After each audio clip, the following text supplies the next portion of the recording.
Every lawman in the Wild West knew a grim truth.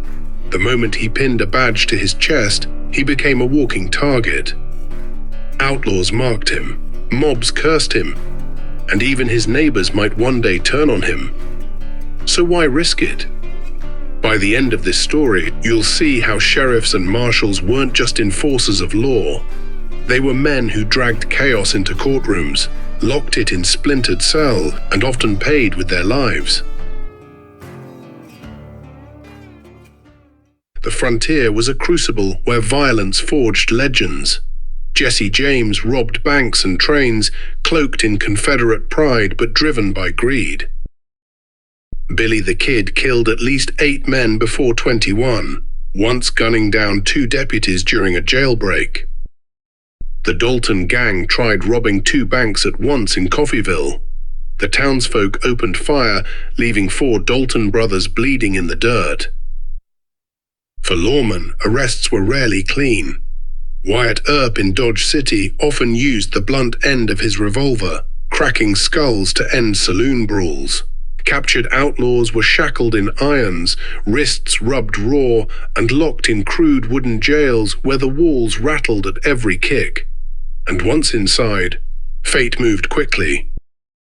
Minor offenders paid fines or sat out sentences, but killers faced judges who could send them to the gallows with a single nod. But what good was an arrest when the crowd outside demanded blood before sunrise? If outlaws tested a sheriff's trigger finger, the mob tested his nerve. Between 1880 and 1920, thousands of lynchings scarred the West. In Montana in 1873, vigilantes dragged 7 men from cells and hanged them in one night. In Ellsworth, Kansas, Sheriff Whitney once leveled a shotgun at a mob and dared them to come closer. They backed down. Others weren't so lucky. Jail doors splintered, prisoners hauled screaming into the streets. In Tombstone, after the OK Corral, Wyatt Earp and his brothers found themselves in court, while half the town howled for their blood. Justice in the frontier wasn't blind. Sometimes it never made it past the jailhouse door. But mobs weren't the only enemy. What happened when a lawman was utterly alone, miles from any courthouse? The frontier was merciless. A single sheriff might ride 100 miles or more with a warrant stuffed in his pocket and a prisoner in tow. Bass Reeves, a black U.S. Marshal, became legendary for bringing fugitives in alive. Once, he disguised himself as a beggar, tricked an outlaw into letting him inside, then leveled his revolver and slapped irons on the man.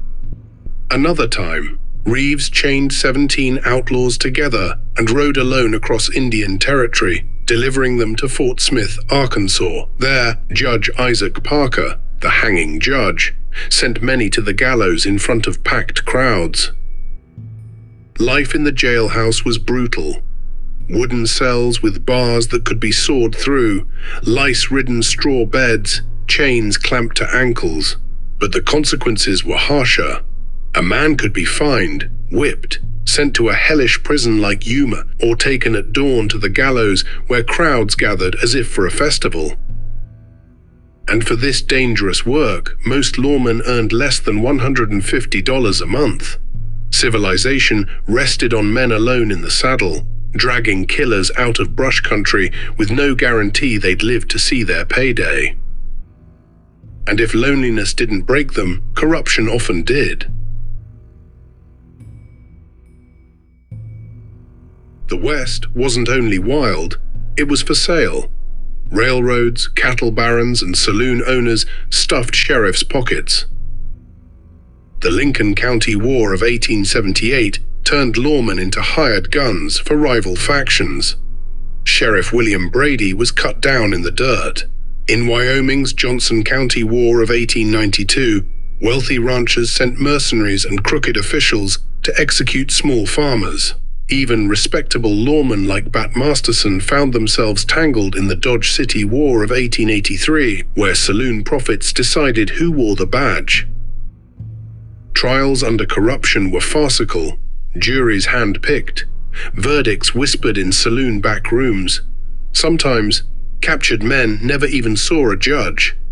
Justice carried out behind the barn, a gunshot muffled by night. But for the rare sheriff who stood firm, the price of honesty was steep. The badge itself became a death warrant. Every outlaw arrested, every mob resisted, every magnate defied. It all stacked enemies against the man with the badge. Pat Garrett killed Billy the Kid, only to be ambushed himself in 1908. Tom Horn, once a scout and lawman, slid into the role of hired assassin and was hanged in 1903. Bat Masterson survived his share of assassination attempts, but even he abandoned the West, retreating to New York. And Wild Bill Hickok, who had survived duel after duel, was shot in the back in a saloon, the dead man's hand in his grip. Between 1850 and 1900, over 100 lawmen were killed in the line of duty, not in blazing duels, but in ambushes on dark roads or bullets through saloon windows. The badge did not shield them. It marked them. Yet their sacrifices scarred the earth. The towns they defended became cities. Gallows gave way to courthouses. Lone sheriffs gave way to organized police. The more lawmen succeeded, the quicker they erased their own need. But dime novels and Wild West shows revived them, polishing reality into myth. The lawman who pistol-whipped drunks, dragged outlaws in chains, and stood guard against mobs became the heroic figure of legend. His humanity, the sweat, the fear, the compromises, was buried beneath tales of lightning-fast draws and unbending justice. So I ask you, were the lawmen of the American West heroes who forged civilization, or martyrs consumed by it? The truth is both. And maybe that's why their story endures, because the badge was never just a symbol of law.